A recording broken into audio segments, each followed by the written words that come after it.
हाँ जी स्टूडेंट्स, तो BCom first and second semester के प्रोग्राम के और ऑनर्स के मैं असाइनमेंट अपलोड कर चुका हूँ। ठीक है जी।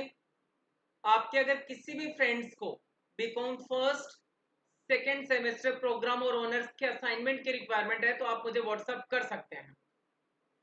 इस वीडियो में मैं आपके सामने बीकॉम प्रोग्राम सेकेंड ईयर जो एनुअल एग्जामिनेशन है, ठीक है, एसओएल का, उसका जो कॉर्पोरेट अकाउंट का पेपर है वो पेपर मैं आपके सामने डिस्कस कर रहा हूं। उस पेपर के जो असाइनमेंट है वो मैंने अपलोड किया है।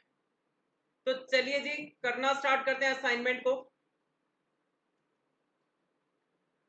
तो एनुअल जो एग्जामिनेशन है, बीकॉम प्रोग्राम सेकेंड ईयर की बात कर रहा हूं। जो एनुअल एग्जामिनेशन है, कॉर्पोरेट अकाउंट और कोड है जी CA, ठीक है, इसको मैं डिस्कस कर रहा हूं आपके सामने।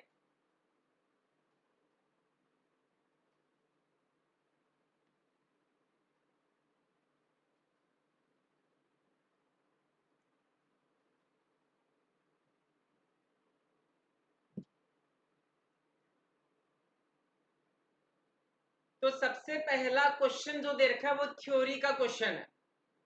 उसमें बता रखा है जी आपको utilisation of security premium account. तो मैंने सिक्योरिटी प्रीमियम फर्स्ट ए का सॉल्यूशन है।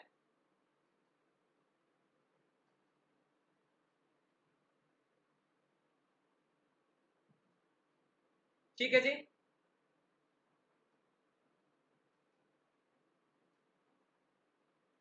उसके बाद में चलते हैं दूसरे क्वेश्चन पे। वन का बी पार्ट आपको दे रखा है जी, एडवांटेज और बेनिफिट क्या क्या होते हैं बायबैक के। ठीक, तो उसको मैंने लिखा हुआ है यहाँ पे।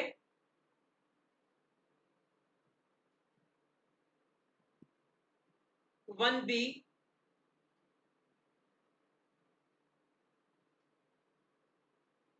चलिए जी नेक्स्ट पे चलते हैं। नेक्स्ट आपका वन सी, जिसमें बता रखा है परचेज कंसिडरेशन का मीनिंग बताना है अकॉर्डिंग टू अकाउंटिंग स्टैंडर्ड 14 के अकॉर्डिंग। तो वो भी लिख देंगे आप। तो वन सी के बाद नेक्स्ट पे चलते हैं, वन डी। इसमें बताना है जी meaning of cash flow statement बताना है, और कैश फ्लो स्टेटमेंट के ऑब्जेक्टिव क्या क्या होते हैं वो बताना है अपने को। तो यहां से हम लिखेंगे meaning of cash flow statement.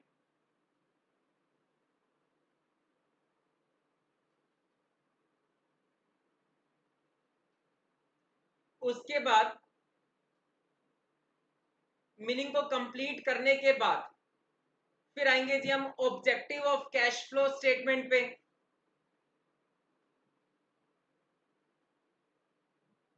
Primary objective और सेकेंडरी ऑब्जेक्टिव। ठीक है जी, और यहां पे आके ऑब्जेक्टिव को भी कंप्लीट कर देंगे। तो ये हमारा पहला क्वेश्चन हो जाएगा। चलिए जी दूसरे क्वेश्चन पे चलते हैं। दूसरे क्वेश्चन में दे रखा है आपको, क्वेश्चन में आपको रिडम्पशन ऑफ प्रेफरेंस शेयर दे रखा है और साथ साथ बोनस इश्यू के बारे में भी दे रखा है, जिसमें आपको एंट्रीज करनी है। ठीक है, in the books of x limited. तो ये रही थी आपके सामने एंट्रीज।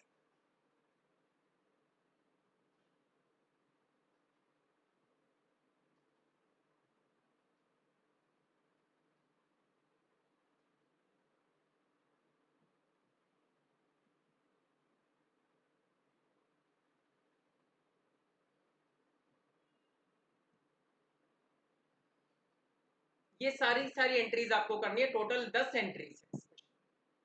ठीक है, चलिए जी क्वेश्चन नंबर 3 पे चलते हैं। Next question, question number 3। Question number 3 आपका इंटरनल रिकंस्ट्रक्शन का क्वेश्चन है, जिसमें आपको एंट्रीज तो करनी ही करनी है, साथ में बैलेंस शीट भी बनानी है। तो ये रही थी आपके सामने एंट्रीज, क्वेश्चन नंबर 3 की एंट्रीज।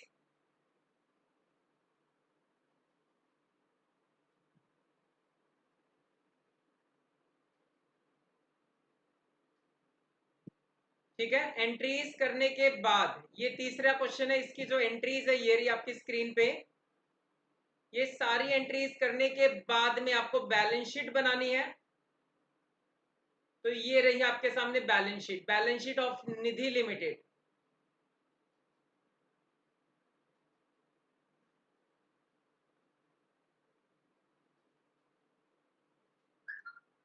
लाइबिलिटी का टोटल क्या 13 लाख। इसी तरह से असेट साइड पे आए और असेट का टोटल क्या 13 लाख। अब जहां जहां नोट नंबर लिख रखे हैं 1 2 3 उसको हम बनाएंगे जी नोट्स टू अकाउंट में। मम्मा आया जी नोट्स टू अकाउंट पे आ गया। अच्छा क्वेश्चन है, इस क्वेश्चन को आप अटेम्प्ट कर सकते हो। तो नोट्स टू अकाउंट में नोट नंबर 1 बनाया शेयर कैपिटल का, नोट नंबर 2 टेंजिबल असेट्स का, and note number 3 cash and cash equivalent का।